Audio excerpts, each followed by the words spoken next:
So we are going to be in 1 Samuel chapters 19 through 22 today. Last week, we were introduced to David, and he fought Goliath, and it was really exciting, and Saul brought him close, and then Saul was like, David, I'm jealous, and all of that. And that's going to continue on throughout this passage. But we're going to get a little bit of a greater picture with David and Jonathan's friendship, as well as we're going to see David begin to build his fighting forces.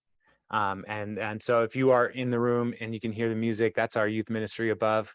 And we have a student, Andrew, who is leading worship, and he is so good. And it's just so great to see. I've known him pretty much all of his life, and it's so cool to see him using his gifts in the youth ministry. So yeah, so if I start crying a little bit, it's just because I can hear him, and I'll try not to. So let's just jump into 1 Samuel chapter 19. And if you have your own Bible, then awesome. I would encourage you, if you have questions as we walk through, to write those down and maybe save those, and we'll have a time for questions at the end of the talk here. So chapter 19, starting in verse 1. All right. Saul told his son Jonathan and all the attendants to kill David, but Jonathan had taken a great liking to David and warned him, "My father Saul is looking for a chance to kill you. Be on your guard tomorrow morning. Go into hiding and stay there. I will go out and stand with my father in the field where you are.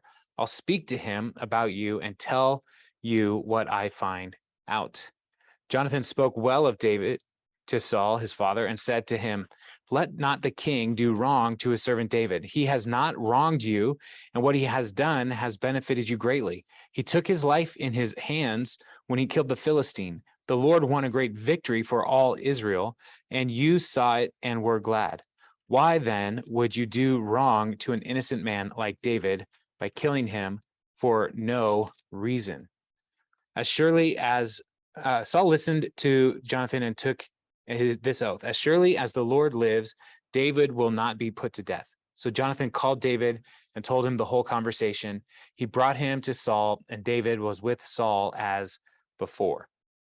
All right, so the plot to kill David is, becoming more and more obvious to more and more people, and so Jonathan is intervening, and this is an incredible act of friendship and commitment, because anybody who looks like they're going to be on David's side is going to automatically be considered part of the conspiracy against Saul by Saul. And so the fact that Jonathan is stepping in and reminding Saul, like, the victory that David won, it's your victory. Like, he did that for you. He didn't do anything wrong to you, but you're carrying this grudge, and you need to let that go. And so Saul listens and says, "Okay, I won't kill him." But we're going to find out that Saul is not a man of his word here. His oath doesn't really mean anything, because he is so racked with jealousy and so overcome with his fear of the people, which has been the theme throughout his life so far. All of his errors while he was king, before the Lord rejected him, it said Saul feared the people. And so here his fear of the people is really focused in on one person, David. David is the most dangerous person for Saul's whole life. But Jonathan seems successful and says, "Hey, David, I've convinced my father. Come on back." And David came back to serve Saul. And as we'll see, David is an honorable person in the way he serves Saul. Like, he's not ever trying to force his hand to move into a position of power over Saul. He's not trying to convince Jonathan to do anything that would make it so that Jonathan might lose influence in the kingdom. But everything keeps falling towards David in a favorable way. And there's a psalm that says, the Lord has placed my inheritance lines in favorable places. And like that's one of those things that when we go back to the books of the Old Testament and or books of Joshua, and Joshua's giving out land allotments to tribes and clans and families, those inheritance lines were your family homestead essentially, and it was given by direction from the Lord. And so as we see God's providential care for his people, and in the life of David, his care for David, it's over and over again. Like it seems like this would be bad, but his inheritance lines fall in favorable places. And so this is this is going to be kind of the story for David, even though he's far from perfect, even though he's going to make his own mistakes and they're going to be terrible. God is still watching out for him at this stage and guiding and protecting him. All right, so let's keep going. Verse 8, and then we're going to get into one of the weirder stories for today. Verse 8, once more, war broke out, and David went out and fought the Philistines. He struck them with such force that they fled before him. And so, yeah, that's good. Way to go, David. You're doing what Saul's telling you to do. But an evil spirit from the Lord came on Saul as he was sitting in the house with his spear in his hand. While David was playing the lyre, Saul tried to pin him to the wall with his spear, but David eluded him as Saul drove the spear into the wall. That night, David made good his escape. So this, as we talked about last week, the evil spirit is a translation decision. It does not necessarily mean like a demon. Like God didn't send a demon to go and torment Saul, but a distressing spirit. Because the Spirit of God had left Saul, there is a opening in his life. And so this distressing spirit could be part of God's punishment to Saul for Saul's disobedience in the past. And so, yeah, it's not like God is like, well, let's go give Saul some demons. But this is a spirit of envy, jealousy, pride, anger. All of these things are happening in Saul. And so as David is playing, which was what he did before to try to calm Saul down as he's playing, like I used to be in a band, and there were some times where you go to shows and the crowd seems hostile, like they're not into what you're doing. But never have I been in a situation where anybody in the audience had a weapon in their hand and we're like playing with it while watching. But so David, he's playing to an audience of one, and that audience had 100% weapon use available. And so while he's playing, like, I don't know from the previous time that Saul tried to kill him, if he was like, just keep an eye on Saul, keep an eye on Saul. And so when he tried to kill him, David was ready. And in the previous instance of this, Saul tried to kill him twice. Like the first time David didn't leave. He's like, hey, okay, let me keep playing. Let me calm you down. And then it happened again. And he's like, oh, okay, I'm going to go. But this time he's like, fool me twice. Shame on me. One time here, David's like, okay, I'm out of here. And he makes good his escape. And so verse 11, Saul sent men to David's house to watch it and to kill him in the morning. But Michal, David's wife, warned him, if you don't run for your life tonight, tomorrow you'll be killed. So Michal let David down through a window, and he fled and escaped. Then Michal took an idol and laid it on the bed, covering it with a garment and putting some goat's hair at the head. So this is a weird situation. Michal, who loves David, in the previous session, it said like Michal loved David. And so Saul saw Michal as an opportunity to trap David because of Saul's just using people for his purposes. But Michal warns him, like, hey, there's guys outside waiting for you. If you're not gone in the morning, they're going to kill you. And so he goes out the window, but then she has this idol.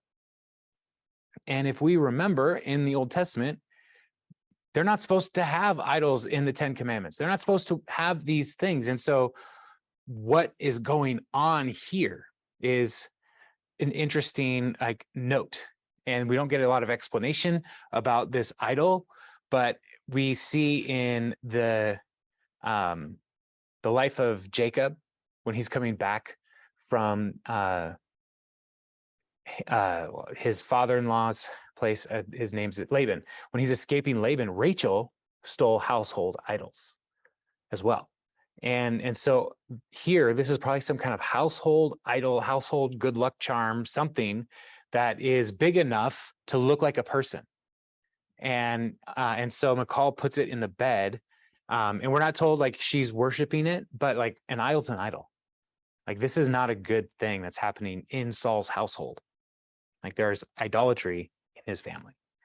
And so she hides it and puts hair, a goat's hair on it. And it's like I don't know if you ever thought about running home from school or running away from home. But like you watch the movies and like when people escape prison, when people escape or try to run away from home, like kids, they like put all the pillows in an arrangement and like put some hair on it or something, like a wig on it. Like that's exactly what Michal's doing, and they fall for it. And so it's pretty funny because when Saul sent his men to capture David, Michal said he's ill. Then Saul sent men back to see David, and he told them, "Bring him up to me and in the bed so that I might kill him."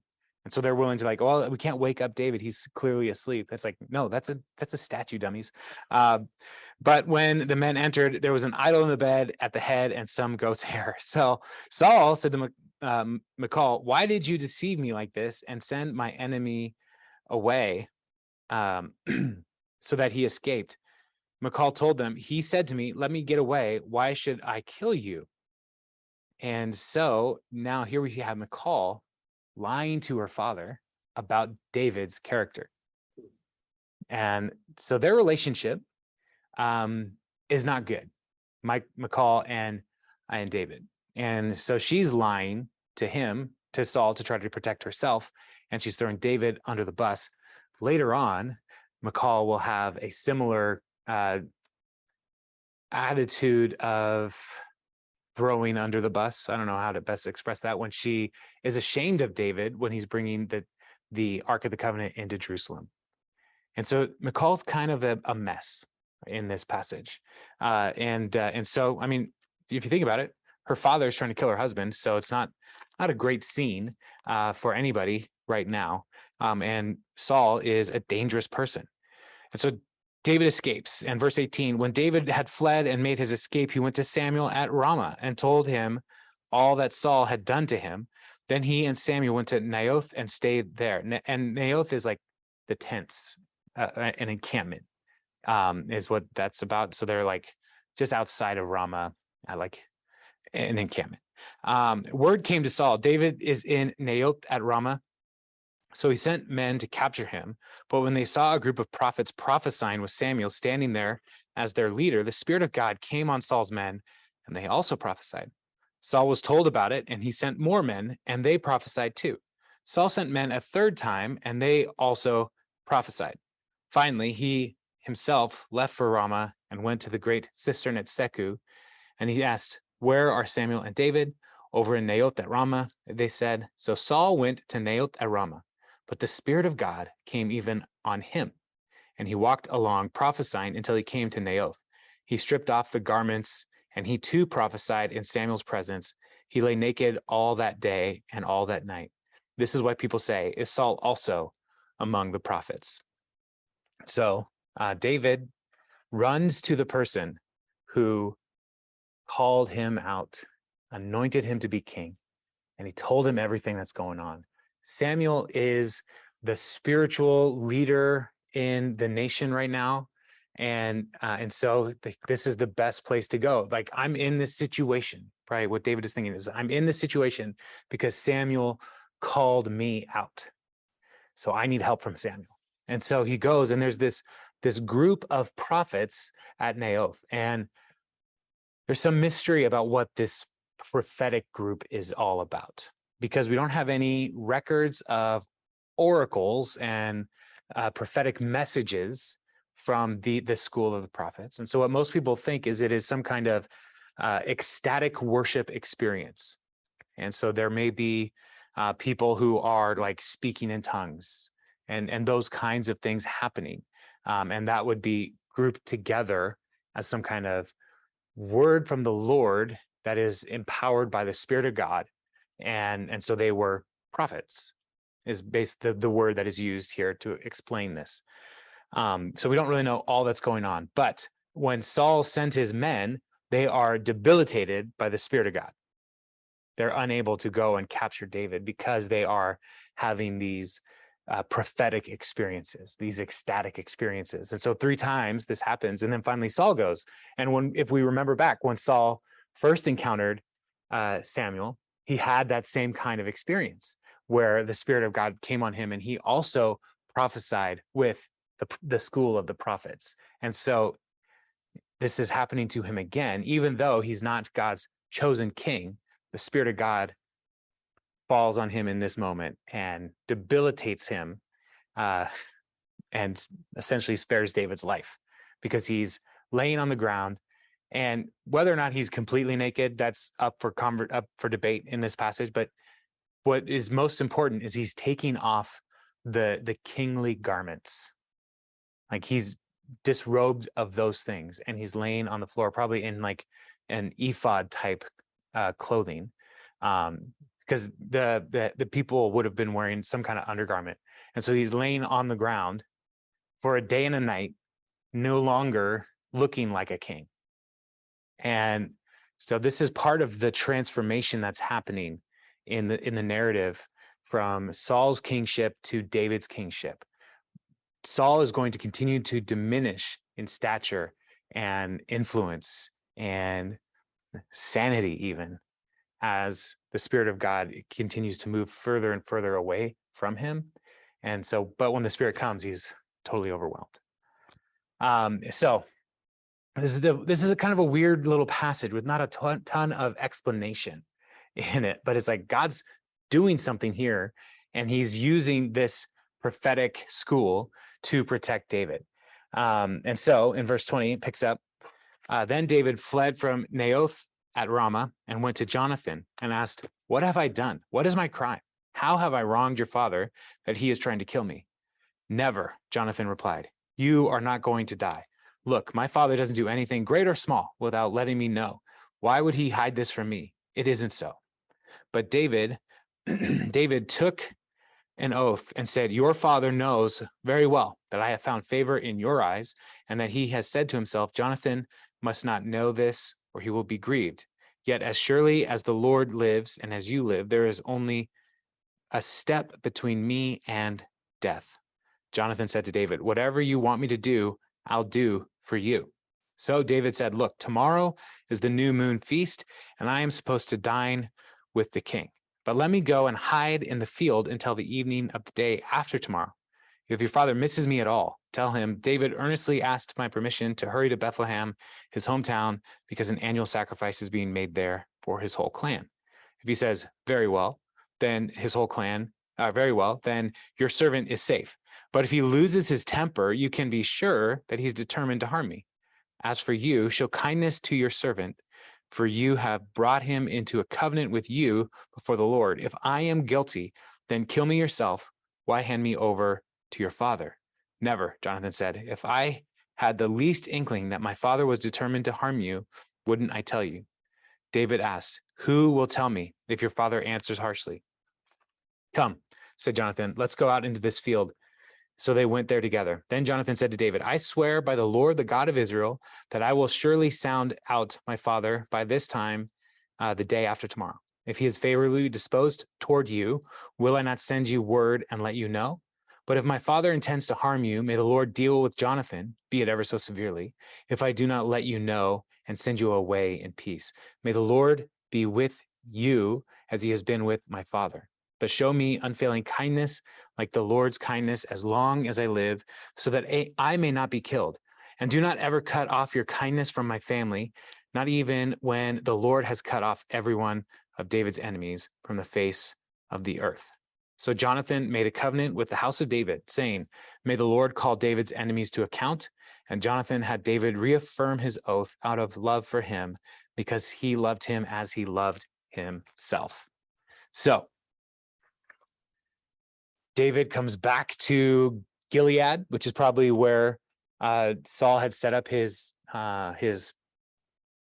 kingdom, essentially, because again, Jerusalem's not established yet, and so Gilead is where Saul has been. So David leaves and comes back to Gilead to find Jonathan and tells him all that's going on. And Jonathan is just he can't believe that his father would be this way.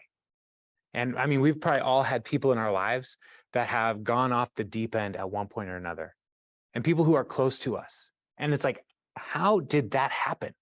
How did I not see this coming? And so that's where Jonathan is in this moment. And so he's not just like Pollyanna and like, no, everything's fine, everything's fine. He just really can't believe that his dad would be this way. He wants to believe the best of his dad. But David is like, look, he's tried to kill me a bunch of times now. So I think I know what I'm talking about. But Jonathan is, they're making this plan because David is expected to be someplace. And the new moon was something that was a minor festival. It wasn't a required festival for people to make any kind of pilgrimage, but it was just an opportunity to acknowledge God's goodness every month, basically. And so here's this festival. It's a time for celebrating. And David should be there because he's one of the generals for the king. And so he's expected. And so David and Jonathan make a plan that David's just going to hide. And Jonathan is going to have to practice a little bit of deceit with his father to say he's going to Bethlehem to be with his family because they have an annual sacrifice. And so there's no real reason to give any kind of annual sacrifice in the Old Testament law. It's just a thing that it's one of those Thanksgiving offerings, those wave offerings that people might make just to say thank you to the Lord. And so maybe it's around some significant moment in their family's history, or like a family, like an elder's birthday, that it lines up with the new moon. And so like, let's make it a celebration, whatever it is. Like there's it's not uncommon. Like it wouldn't have been shocking to Saul to say, oh yeah, there's a family gathering. Okay. But the other thing is like, there's a potential for, if you are ceremonially unclean, like you can't go to these kinds of festivals because impurity, not just sin, but if you touch a body, if you have intercourse, these kinds of things would make you ceremonially unclean for 24 hours, basically. And so you can't go to the party on that first day if you're ceremonially unclean, and we'll see that in a minute. So there's all kinds of reasons that somebody might miss one day, but it's the second day where there's going to be some suspicion. But Jonathan is committed to David, and they enter into this covenant with one another. And David is sworn by Jonathan to protect Jonathan and his family. And this is partly because like anytime there's a change of dynasty, the new king would be expected to wipe out the old king's family. And so Jonathan is saying, look, I am your friend. And it says in here, he loved him as he loved himself. Like they are so close. And Jonathan recognizes that the Spirit of God is moving on David. David is next in line to be king. Jonathan is realizing these things, and he is not trying to take that for himself. But all he asks is like, hey, remember my family, remember me. Don't wipe us out for whatever my father is doing. And so they agree to this covenant. And so then there's a plan on how they're going to communicate what they're going to do in verse 18. Then Jonathan said to David, tomorrow is the new moon feast. You will be missed because your seat will be empty. The day after tomorrow, toward evening, go to the place where you hid when this trouble began and wait by the stone Etzel. I will shoot 3 arrows to the side of it, as though I were shooting at a target, which is just such a weird thing. I'm just going to shoot 3 arrows at this party. Like, let's just do so. Hey, squire person, come help me practice my targets at the new moon fest. I don't know. Anyway, Jonathan's plan is weird to me, but whatever. Then I will send a boy and say, go find the arrows. If I say to him, look, the arrows are on the side of you, bring them here, then come, because as surely as the Lord lives, you are safe. There is no danger. But if I say to the boy, look, the arrows are beyond you, then you must go, because the Lord has sent you away. And about the matter you and I discussed, remember the Lord is witness between you and me forever. So David hid in the field, and when the new moon feast came, the king sat down to eat. He sat in his customary place by the wall opposite Jonathan, and Abner sat next to Saul, but David's place was empty. Saul said nothing that day, for he thought something must have happened to David to make him ceremonially unclean. Surely he is unclean. But the next day, the second day of the month, David's place was empty again. Then Saul said to his son Jonathan, why hasn't the son of Jesse come to the meal either yesterday or today? It's interesting. David is Saul's son-in-law, and he doesn't even use his name here. And he also like is separating family. Like, where is my son-in-law? No, it's like, where is Jesse's son? And so there's a little hint here of Saul's frame of mind. Jonathan answered, David earnestly asked me for permission to go to Bethlehem. He said, let me go because our family is observing a sacrifice in the town. My brother has ordered me to be there. If I have found favor in your eyes, let me get away to see my brothers. That is why he has not come to the king's table. Saul's anger flared up at Jonathan, and he said to him, you son of a perverse and rebellious woman. Yikes.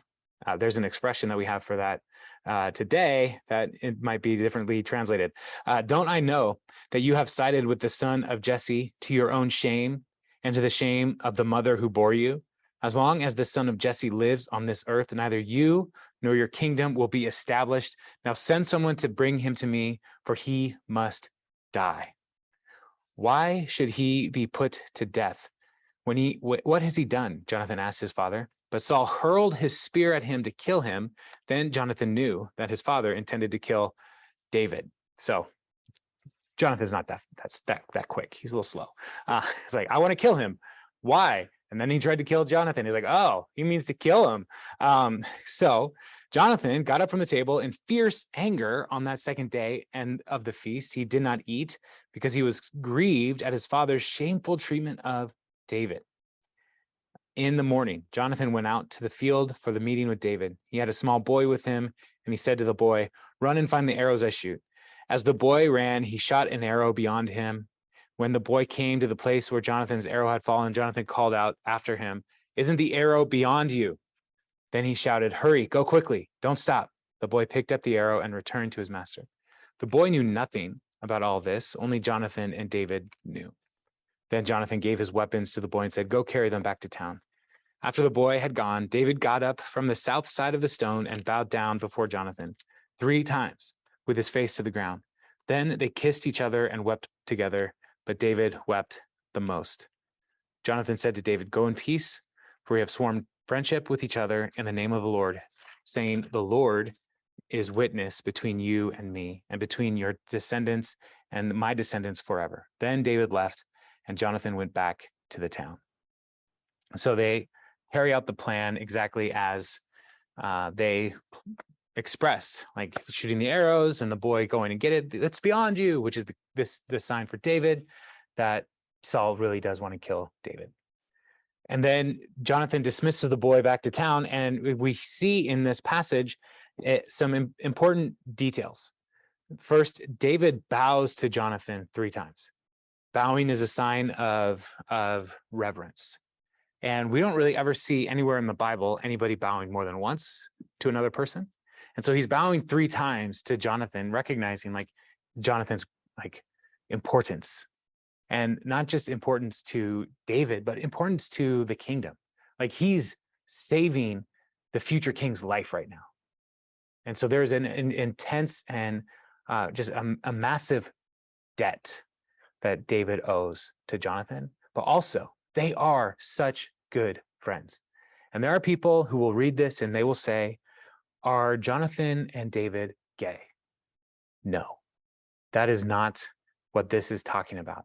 This kissing here is not like they were in love with each other romantically. It is a blessing. It is a way of releasing somebody, essentially. It's like it's a kiss goodbye.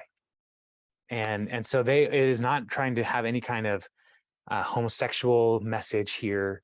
And when people look for those kinds of things, the culture of the Bible is so different from our culture that it's like we shouldn't just assume that it is a affirmation of homosexual behavior, because you know in these ancient cultures and even in many cultures today, men hold hands. Like we don't do that in our culture, but like when I was in Egypt, I saw all kinds of men holding hands, and as they're walking along in the bazaar, it is not uncommon. And so what we think is like, well, that's clearly gay behavior, homosexual behavior. It's like, no, this is, we're importing our standards on the ancient world. And we have to be very careful anytime we are tempted to do that. And so David is heartbroken because he's losing his friend. And this is the last time they're really going to be together in Jonathan's lifetime. And so it is, I mean, Jonathan might be around with Saul, but Jonathan and David are never going to have a conversation again. This is it. And so imagine your best friend and having to say goodbye to them forever. Otherwise, one of you will die. That would be a pretty emotional experience. And that's where David is. And so David is now on the run. Verse 21:1. And all right, David went to Nob to Ahimelech, the priest. Ahimelech trembled when he met him and asked, "Why are you alone? Why is no one with you?" David answered Ahimelech, the priest, "The king sent me on a mission and said to me, 'No one is to know anything about the mission I am sending you on. As for my men, I have told them to meet me at a certain place. Now then, what do you have on hand? Give me 5 loaves of bread, or whatever you can find.' But the priest answered David, 'I don't have any ordinary bread on hand. However, there is some consecrated bread here, provided the men have kept themselves from women.' David replied, 'Indeed, women have been kept from us, as usual, whenever I set out. The men's bodies are holy, even on missions that are not holy. How much more so today?' So the priest gave him the consecrated bread. Since there was no bread there except the bread of the presence that had been removed from from before the Lord and replaced by hot bread on the day it was taken away. Now one of Saul's servants was there that day, detained before the Lord. He was Doeg the Edomite, Saul's chief shepherd. David asked Ahimelech, 'Don't you have a spear or sword here?' 'I haven't brought my sword or any other weapon because the king's mission was urgent.' The priest replied, 'The sword of Goliath the Philistine, whom you killed in the valley of Elah, is here. It is wrapped in a cloth behind the ephod. If you want it, take it. There is no sword here but that one.' David said, 'There is none like it. Give it to me.' So he runs to the priests at Nob, and Shiloh was where the tabernacle was before, but because it's a tabernacle, it can be moved. It's a tent. And when the Philistines took the ark, that might have given a reason for the people to move the tabernacle, because there's other very valuable items in the tabernacle. And so while the ark is away from the tabernacle, they still want to probably keep it away from the Philistines. And Nob is not that far away from Gilead. And it would probably just be north of Jerusalem, so just a couple miles away. And so he's run away there to the priests. The priests are, the tabernacle should be a place of refuge, but Ahimelech knows who David is. And David is a general, and generals don't usually travel alone. And so that's part of why he's afraid. Like, why are you here by yourself? And so David, again, not perfect, but he lies to the priest. Like, I'm on a mission from the king, and no one's supposed to know about it. So it's like, okay, well, now the priest can't ask you any more questions. So he says, like, I just left in a hurry, and my men, David doesn't have any men right now. My men, I'm going to meet someplace else. So not a total lie, because he will meet some men someplace else later, but not now. And so he's just kind of scrambling, trying to stay alive. And so he asks for bread for his army, in quotes. And the only bread that's available is the bread that is placed on the table of the presence that's in the tabernacle. And so in the tabernacle, there's the tabernacle complex, the altars outside, and then in the tent, there's the menorah, the golden lampstand, and the table of showbread. And the light from the menorah is supposed to always shine on the table of showbread. And on that table, there are 12 loaves representing the 12 tribes of Israel. And so the light of the menorah is always supposed to be shining on the people of Israel. Is basically what that's all symbolizing. And so every Sabbath, it's switched out with fresh bread. And the only people who are supposed to eat the the bread are priests. And so David is asking for bread, and the priest is like, well, I'm not really supposed to give this to you. You might be unclean. And so the priest makes an exception because he sees an opportunity to be compassionate to people who are in need. And so there is a greater law at play than whether or not only priests should eat this bread. There's also the law of compassion.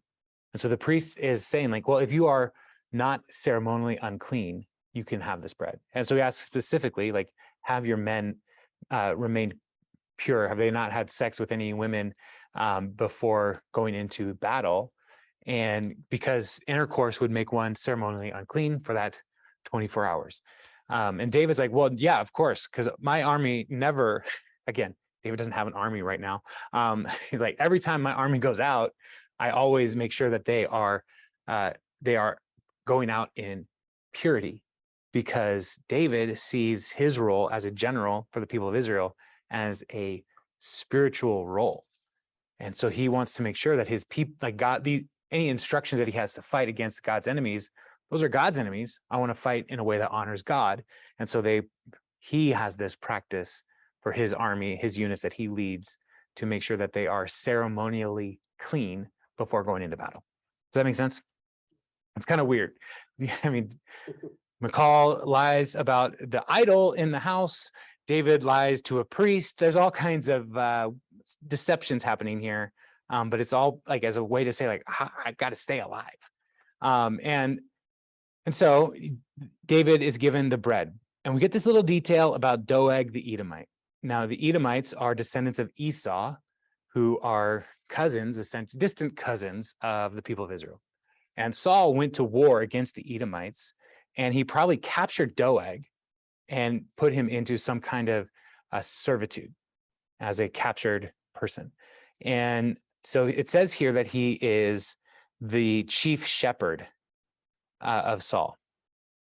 But that there's ways that they're describing it is a little weird in the Hebrew, and it actually comes across, it could be also translated as runner. And so he could be a messenger for Saul, potentially even a spy. So he may be a shepherd of some sort, but he may also just be there as a spy, because Saul is super paranoid. And so he may be there shepherding the flocks around the tabernacle for sacrifices, that kind of stuff. But ultimately, he's keeping an eye out for Saul's interests at the tabernacle. And he will come back to play later. But then David says, hey, you're priests. Do you have any weapons? Which is like, what? And there's like, well, we have the Goliath sword. And that's it. And so David takes Goliath's sword and he uses that now for his own purposes. Yeah. So what's interesting is this sword of Goliath is going to be a part of David's weaponry moving forward. Like, he has it now, and that's his sword. He gave it up when he killed Goliath. It ended up at the tabernacle. He hasn't been using it as he's been going and fighting all the Philistines, but now he has it. And now he's like, well, now where do I go? Well, verse 10, it gives us an interesting direction that David chooses to go. That day, David fled from Saul and went to Achish, king of Gath, which is a Philistine city. So he has the sword of Goliath. He killed the Philistine giant. Now he's going to Gath. How does David think this is going to turn out? But the servants of Achish said to him, isn't this David, the king of the land? Is he the king of the land? Not yet, but somehow they're recognizing his leadership. Isn't he the one they sing about in their dances? Saul has slain his thousands and David his tens of thousands. David took these words to heart. So he's hearing the murmurs of all this stuff, took these words to heart and was very much afraid of Achish, king of Gath. So he pretended to be insane in their presence. And while he was in their hands, he acted like a madman, making marks on the doors of the gate and letting saliva run down his beard. Achish said to his servants, look at the man. He is insane. Why bring him to me so that I am I so short of madmen that you have to bring this fellow here to carry on like this in front of me? Must this man come into my house? And so David, they didn't have pictures and phones and cameras like to show like, well, yeah, look, that's the guy. They didn't have a post office with all the wanted posters on it. Like they just have like heard his reputation. Like, and so they see, hey, that's Goliath's sword. Isn't that, what is he doing here? He's probably the guy who killed Goliath. And so David hears this and he's like, oh, what am I going to do? So he starts acting like he's lost his mind. So instead of like the people saying, yeah, that's David, kill him, they say he's just a crazy person pretending to be someone important. So, and I love the king's remark, like, am I short of madmen? Am I low on like people who are out of their minds? And so David is spared as he's running away. It's just so weird. Doesn't give us any reason like here. Why would he run to Gath? And so there's commentaries who make claims that maybe he ran there as a way of saying like, okay, if I'm going to be king, I'm going to need people who are going to be on my side. And so maybe he could create a mercenary relationship with the Philistines. And he will go to the Philistines later and they will protect him a little bit. But he's trying too early here to try to protect himself. And so instead he pretends to be out of his mind and they let him go. So verse 22 or chapter 22, and this is the last chapter we'll look at today. David left Gath and escaped the cave of Adullam. When his brothers and his father's household heard about it, they went down to him there. All those who were in distress or in debt or discontented gathered around him, and he became their commander. About 400 men were with him. So David's men that he said he was going to meet at someplace else, this is where he starts building this group. But it's not like the desirables. It is those in distress, debt, or discontent.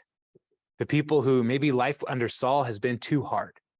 And so they're saying like, we think David is our guy. We're going to come to him and work with him. But also his family comes to him there. And so he's in cave of Adullam, which is close to Moab, which is where they're going to end up. Verse 3, from there, David went to Mizpah in Moab and said to the king of Moab, would you let my father and my mother come and stay with you until I learn what God will do for me? So he left them with the king of Moab, and they stayed with him as long as David stayed in the stronghold. But the prophet Gad said to David, do not stay in the stronghold, go into the land of Judah. So David left and went to the forest of Hereth. And so we remember, go back a few weeks to our examination of the book of Ruth. And Ruth is a Moabite. And so David goes to Moab because he is a descendant of a Moabite. And he asks the king of Moab, can my parents, who are descendants of Moab, can they stay here with you? Will you protect them? And they allow them to be protected. But then we also meet Gad, the prophet Gad, who will be one of the spiritual leaders for David in the future. And there's going to even be a reference where it'll say these stories were collected in the books of Gad, which we don't have, but he was a writing prophet capturing these stories. And so Gad is going to be a significant part of David's life in the future. And this is the first time we meet him. And he's saying, you can't stay in Moab. You can't run away to a different country.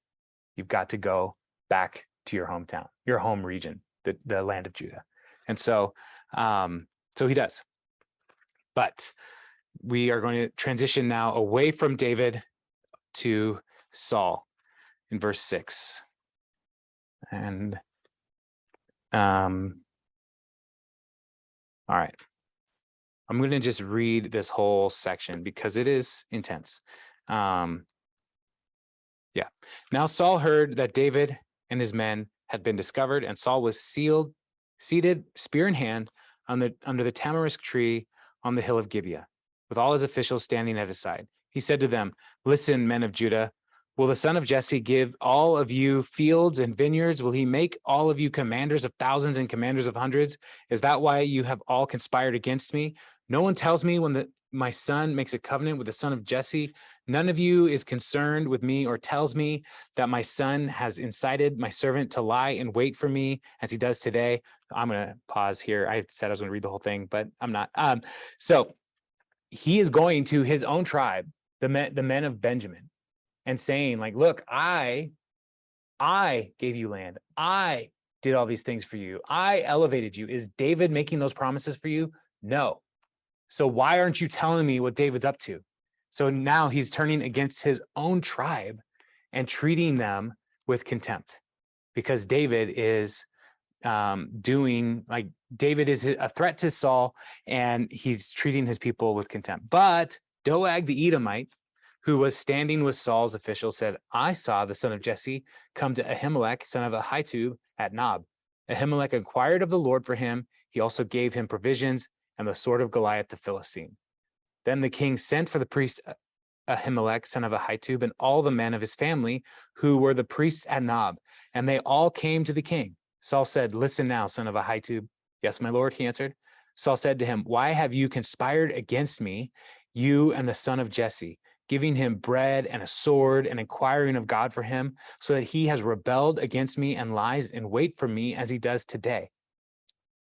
Ahimelech answered the king, who of all your servants is as loyal as David, the king's son-in-law, captain of your bodyguard, and highly respected in your household? Was that day the first time I inquired of God for him? Of course not. Let not the king accuse your servant or any of his father's family, for your servant knows nothing at all about this whole affair. And so the king is accusing the priest of treason, and the priest is saying, I am just following his example in the past. I've blessed him before. I've sought God for him before. I've inquired of the Lord for him before. This is nothing new in what I'm doing for David. And how am I supposed to know that you hate David? That's not my job. That's essentially what Ahimelech is saying. Like, my job is to be a priest, not to get into your palace intrigue. And so the king said, you will surely die, Ahimelech, you and your whole family. Then the king ordered the guards at his side, turn and kill the priests of the Lord, because they too have sided with David.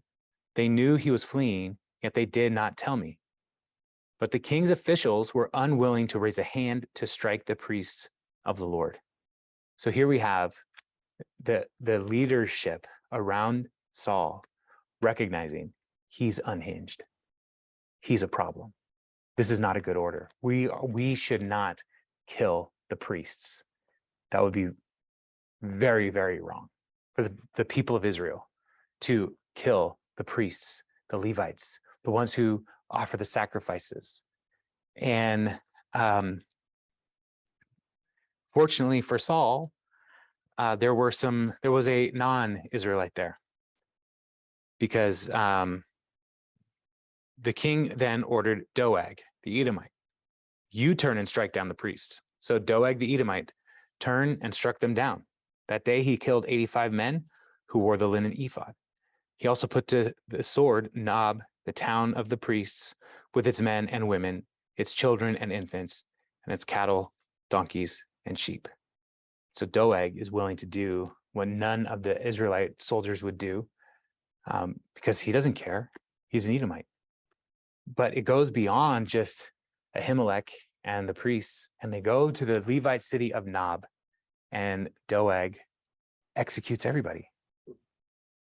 And this is the unhinged leadership of Saul, and really like the lowest point, where he is putting to death priests and the people who could be spiritual, could offer spiritual intervention for him, who could help him, who could pray for him.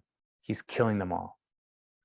And later on, Saul, he has opportunity. He could go to priests. There will be priests around later, but he doesn't go to a priest. Instead, he goes to a medium. And he had banished all the mediums a couple chapters earlier, but he knows where they are. He has no clear relationship with the Lord, and all of his action is pushing him farther and farther from God, to the point where he's even killing the representatives of God. This is a bad, bad chapter for the people of Israel. Verse 20, but one son of Ahimelech, son of Ahitub, named Abiathar, I don't know, escaped and fled to join David. He told David that Saul had killed the priests of the Lord. Then David said to Abiathar, that day when Doeg the Edomite was there, I knew he would be sure to tell Saul, I am responsible for the death of your whole family. Stay with me. Don't be afraid. The man who wants to kill you is trying to kill me too. You will be safe with me. And so Abiathar is the last remaining member of the family. He's going to be the high priest in the future. And so he runs to David. And so now David has the prophet Gad on his side. He has the remaining priest, Abiathar, with him. All of the spiritual roles of the people of Israel, like the heads here, they are all gravitating towards David, and Saul is looking to the enemies of the people of God for support. And so this contrast that we've talked about before between Saul and David, like the chasm is getting wider and wider as far as the Lord's anointed is concerned. David is going to say, like later on, like, I'm not going to bring harm to the Lord's anointed, because Saul at one point was anointed by God, and David doesn't see his role as being the one to kill Saul. So he's not going to like go and just take advantage of those opportunities, even though, as he says here, the person who's trying to kill you, Abiathar, is also trying to kill me. And this is all my fault. This is all my fault. And that's another one of those contrasts between David and Saul. Saul blames everybody else. David is taking responsibility. And as we think about like principles for our own lives in these events, like, man, I hope none of us are ever in this situation. Like, if you read this and like, yeah, this happened to me last week, then we need to seriously pray for you. And like, let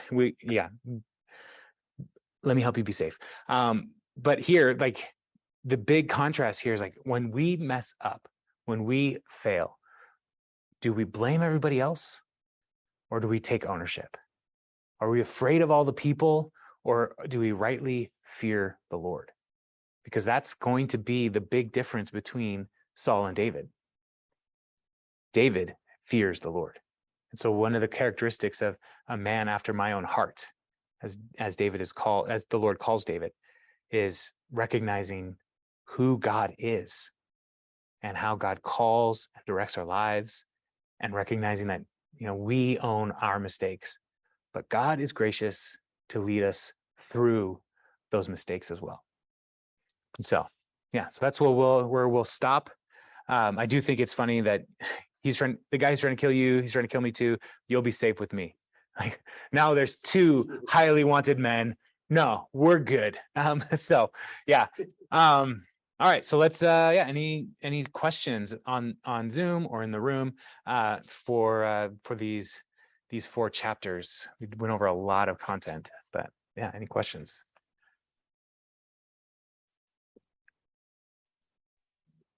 Yeah, Michael. Didn't David have children with Michal?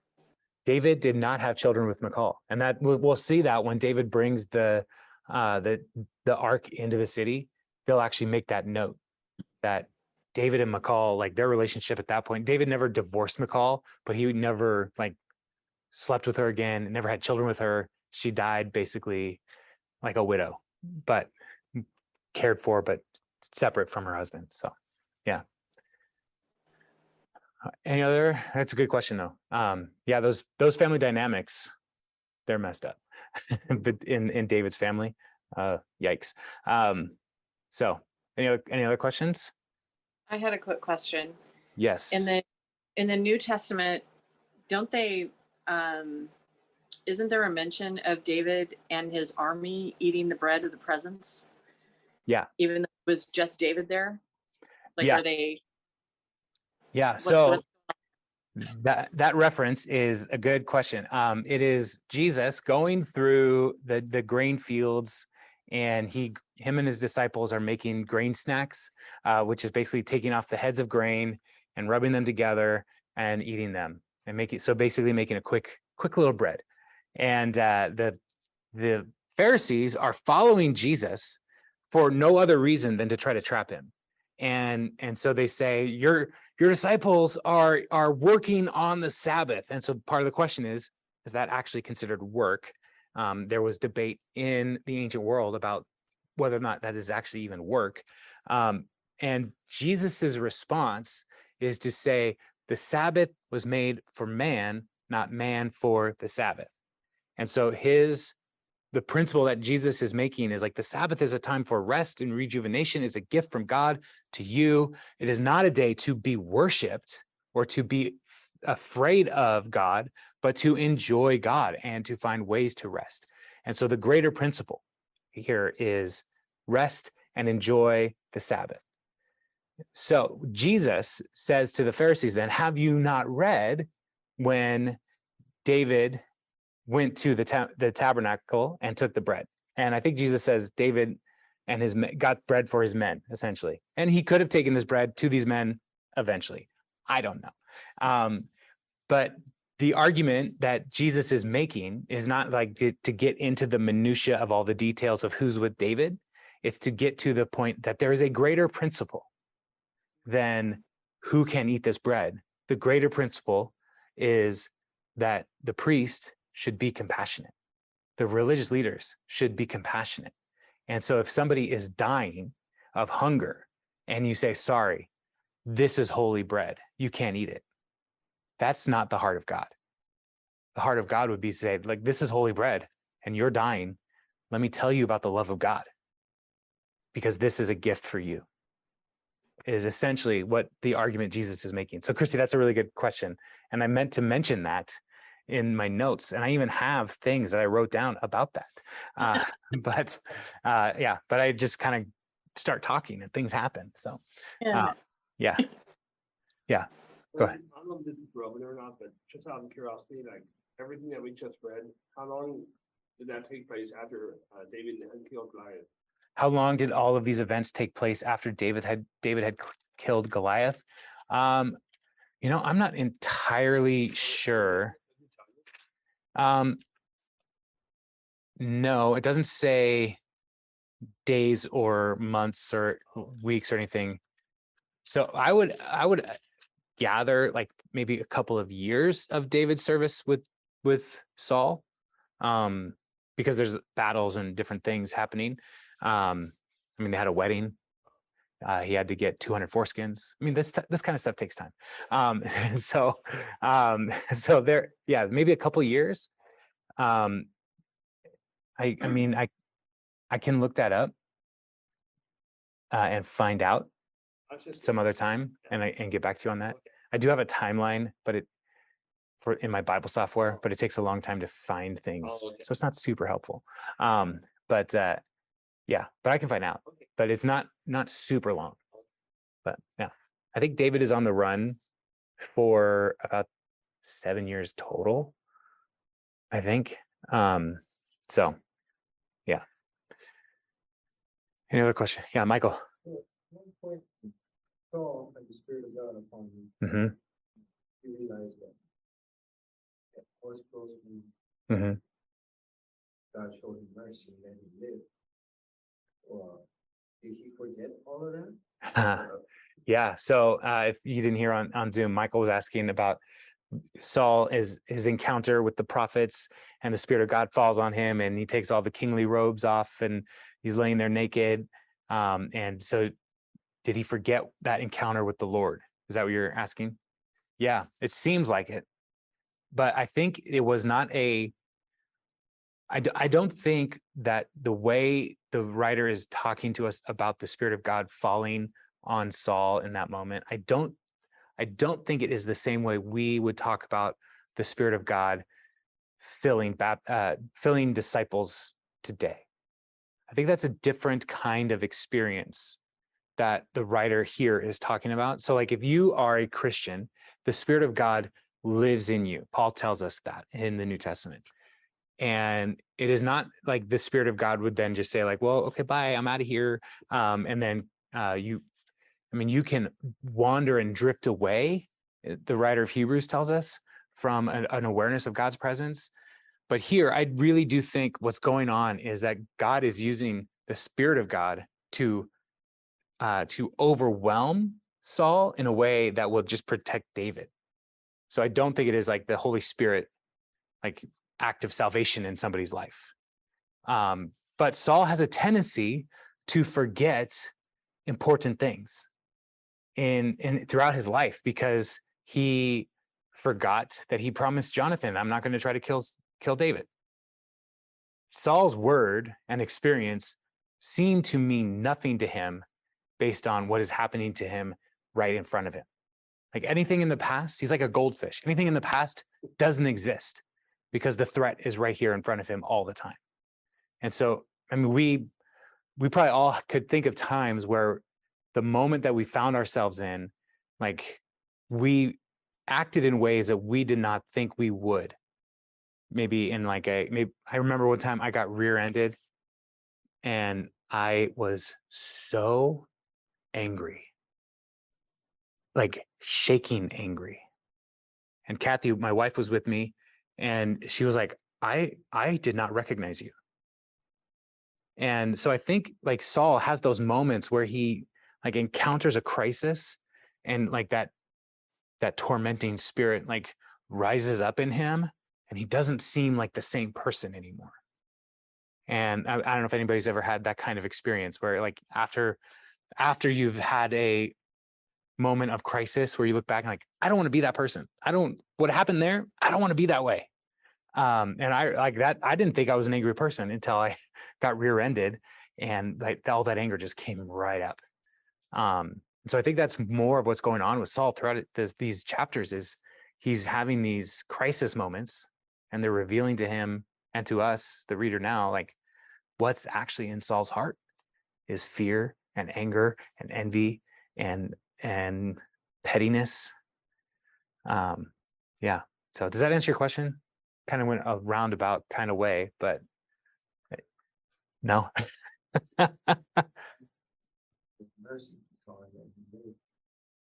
Well, so far, yeah.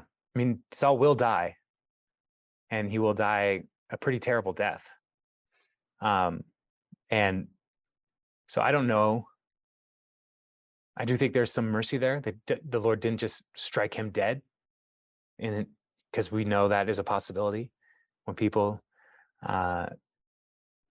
mistreat the name of God, or thinking about the dedication of the temple, and Nadab and Abihu go in with strange fire, and the Lord's like, nuh-uh, and he burns them right there in the tabernacle complex. So there is an act of mercy there, but I don't know if the mercy is for Saul or if the mercy is for David. And the text doesn't tell us specifically.